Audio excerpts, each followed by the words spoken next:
Tonight we're going to make a $15 family meal. We're going to do a version of Hamburger Helper. I grew up with cooking it out of the box, but along the way I learned how to cook it from fresh. So let me show you how to do it. You ready to cook?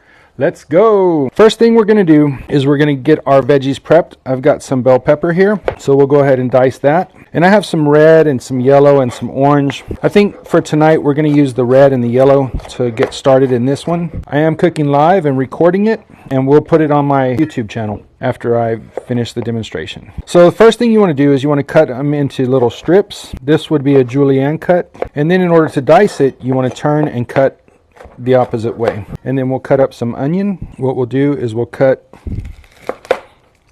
through the root, and then we'll remove the paper, cut off that end. It's not edible. Now, in order to dice an onion, you can cut through it this way. The closer together, the finer the dice, and then turn it. And same thing as your bell peppers. Now we've got some diced onion. Let's get rid of that. That was a little bit of the core. All right, so now we've got our vegetables diced. Set those aside. And that's all of the real prep we're going to do.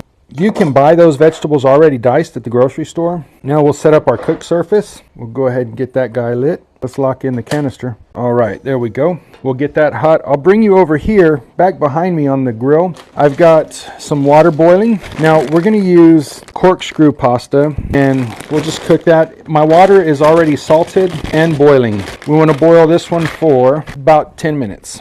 All right, so we've got our pan going. We've got our pan going. You can add a little bit of fat in there, but this is ground beef, and so I don't think we need it.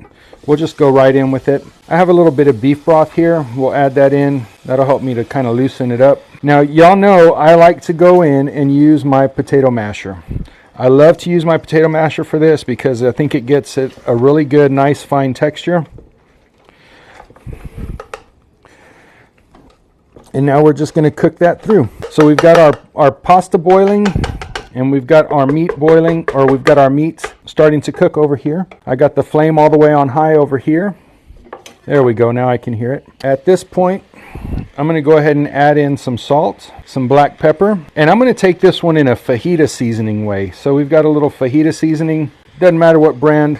I picked this one up at, it's already starting to smell good. Now to that, we'll go ahead and add in our vegetables. Got all those great colors in there. A nice pop of fresh. Thanks for joining me this evening. With the rising cost of groceries, we got to find these quick and easy recipes.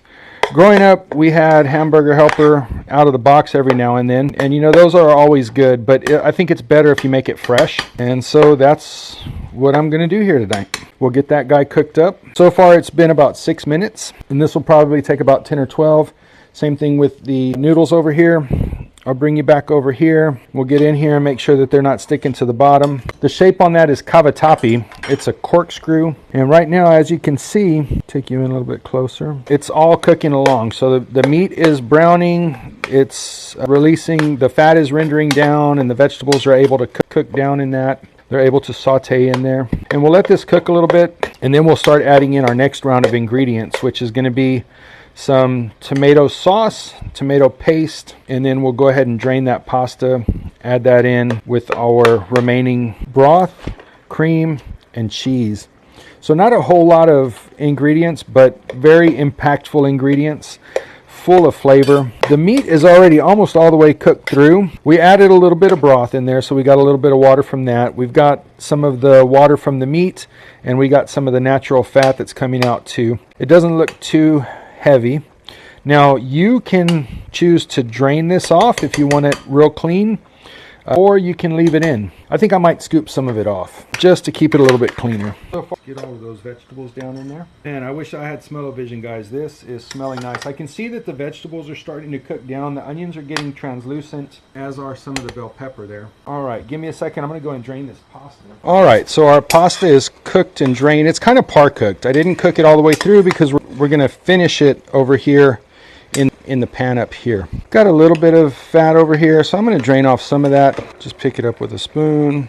I'm going to put it in one of these little bowls that I have over here. You can use a colander to drain that out. I don't want to get rid of all of it, but I want to get rid of some of it. All right, and that'll help me to brown this meat, because right now it is all cooked through. We're going to cook it for maybe another 4 or 5 minutes. As you can see, we took off most of the liquid in there. We'll cook out a little bit more of that water because we're going to add in some broth. We'll let this go maybe 2 more minutes. We're in about 14-15 minutes on your cook time here. And here's all of the, let's see, here's all of the liquid and fat that I drained off. All right, guys, you could take that further with the browning, but I'm going to go ahead and start with the next steps. We're going to do a little over a tablespoon of tomato paste. We're going to do a cup of tomato sauce. We'll get that incorporated in there. All right, it's starting to thicken up. I'm going to add in about 2 cups of beef broth. Right behind that, I'm going to add in the cream, and I'm going to do it in that order so that way I don't curdle the cream, right?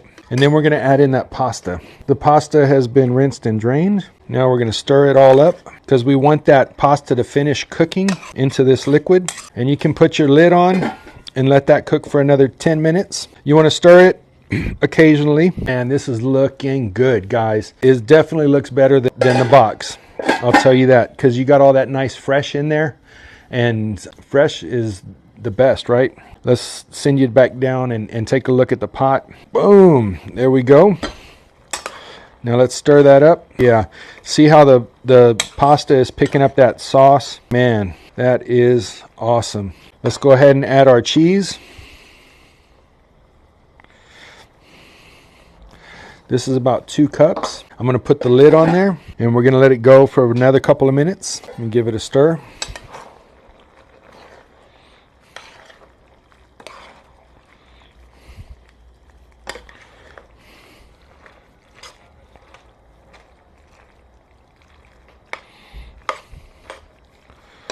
Oh yeah, there you go. Let's check one of these noodles, see if they're finished yet. They're definitely hot. That is delicious. At this point, you want to check it for seasoning. Maybe you need a little more salt or pepper or a little more fajita seasoning or something. Remember, you're the one making this, so make it yours. All right, guys, I want to add a little more cheese to that. Let me go ahead and stir it. Put the lid on, cut the heat. All right, guys, I got my bowl.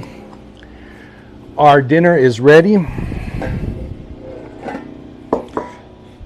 Let's pop that lid.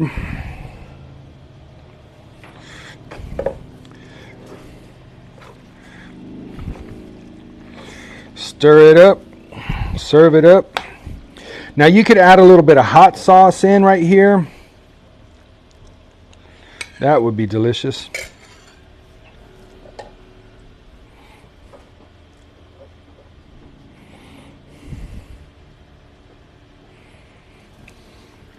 Let's see. Can you see that? Oh man, so cheesy. Man,